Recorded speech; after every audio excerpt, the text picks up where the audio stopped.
It's 1-800-LAW-1010, 1-800-LAW-1010.com. Paul Harding from Martin Harding and Mazzotti. First things first, thanks for the free rides home, man. We appreciate that. Yeah, it was great. Well, you're more than welcome, and we were able to give out a lot of those rides that night, so more and more people are remembering to do that and making good decisions. Well, certainly glad that you're doing it, and you probably saved some lives out there, Paul. We appreciate it. Anybody try to dupe you and take you out to, Florida or The anything Finger like that? Lakes. I like to go to the Finger Lakes. No, but but the general theme is that the free ride is home, and so right. There were some folks who say, well, they live kind of like above this restaurant or bar, and there's no apartment, but so we don't second guess. No, but there were people. Safety first. You don't know, and some people may not have homes. There are benders. So listen, the adorably cute Dzhokhar Tsarnaev going on trial here, and they're trying to pick a jury, Paul. Yeah. He's got a beard now, everybody. He's really, really just I was adorable. actually amazed at all the talk of his appearance yesterday. Well, remember all the talk when he was on, because they put him on the cover of Rolling Stone, right. and that. So I'm saying this tongue-in-cheek, obviously. But now he's all hipster. But yeah, so thousands and thousands of people. But frankly, there's going to be like a ton of people in this jury selection room, right? Yeah, they attempted to do a change of venue, and you kind of hear that when you have a trial and everyone in the community kind of knows about it, so you can't get a fair and impartial jury, so they move you out somewhere else. It happened here a couple times, a couple famous cases here locally. But they attempted to do that, and the court said, no, we're not going to do that. Instead, we're going to bring in 3,000 potential jurors. Wow.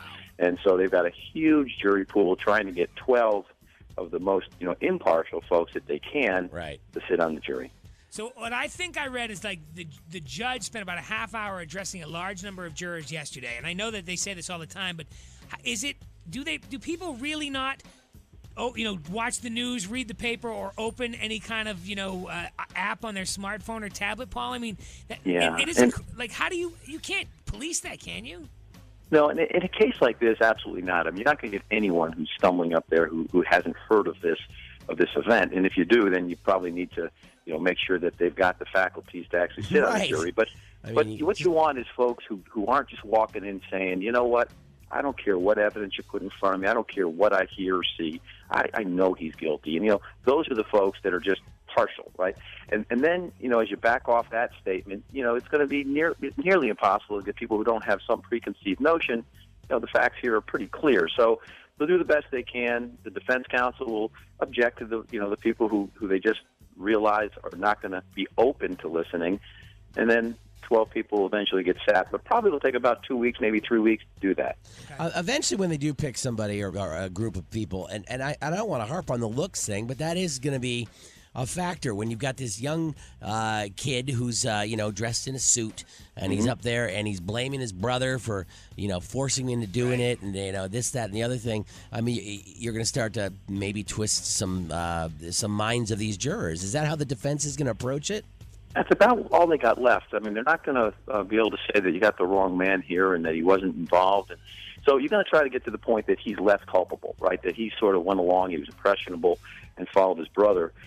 And then try to get witnesses understand to maybe, admit some things that are unclear in their minds and just try to add some confusion. But generally, defense counsel, they don't have a whole lot to do here. They got to make sure the trial proceeds fairly and that the questions don't go askew of the rules. But yeah, that's it. They're really their goal would be, I assume here, they're going to get a conviction. Then there's a second phase of a capital murder case where you got phase one. Is he convicted? I think he's going to be convicted. Secondly, is going to be the capital murder phase, death penalty. Massachusetts doesn't kill people, do they? Yeah, they absolutely. When you have a capital case, and they do here. I mean, still, treason will still get you shot, right? In the Army. So, the second phase is going to be the death penalty phase, and so what they're doing with the jurors, more particularly, is they're making sure they don't get jurors who are either so opposed to the death penalty that they would never impose it, or jurors who say, hey, if you're convicted of a capital crime, you should be killed. They want jurors who are open to it. And so the second phase is going to be, I believe we'll get there, is he going to be put to death or is he going to have life in prison? From a defense perspective, life in prison is probably the win, if there's ever going to be a win here. Okay. All right, and then, I know there's hundreds of witnesses, and it's about 2 weeks to select a jury, but ballpark me, Paul, how long is this going to go on? Couple months. Yeah, about 3 to 4 months. And you got 30 counts, so, and you got, again, it's beyond a reasonable doubt, right? Yeah. There's standards. So you got to make sure you do it kind of airtight. And they don't want to make a mistake. I mean, they don't want a mistrial. They don't want to do this thing again. Say, how much money you got on you, Cantera? I'm going to bet whatever I have in my wallet right now that there'll be a mistrial in this first thing. No way. Something's going to go unhinged. There's going to be something not dotted or crossed. I mean, what are the possibilities of a mistrial? Well, I think they just have so much resources on this, so that they're just going to be so careful that I truly suspect that there won't be. All right. Now, there always can be, but I just think that, mistrials happen when things happen unexpectedly. They've rehearsed this. They've had 2 years here. They've rehearsed this, looked at every scenario. I suspect it's going to go on for about 3 months. There'll be a conviction, and then, I don't know what the jury's going to do on the death penalty phase.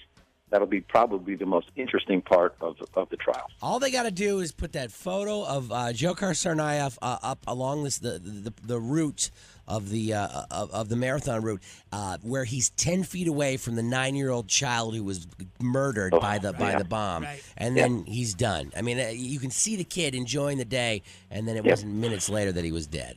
Yeah.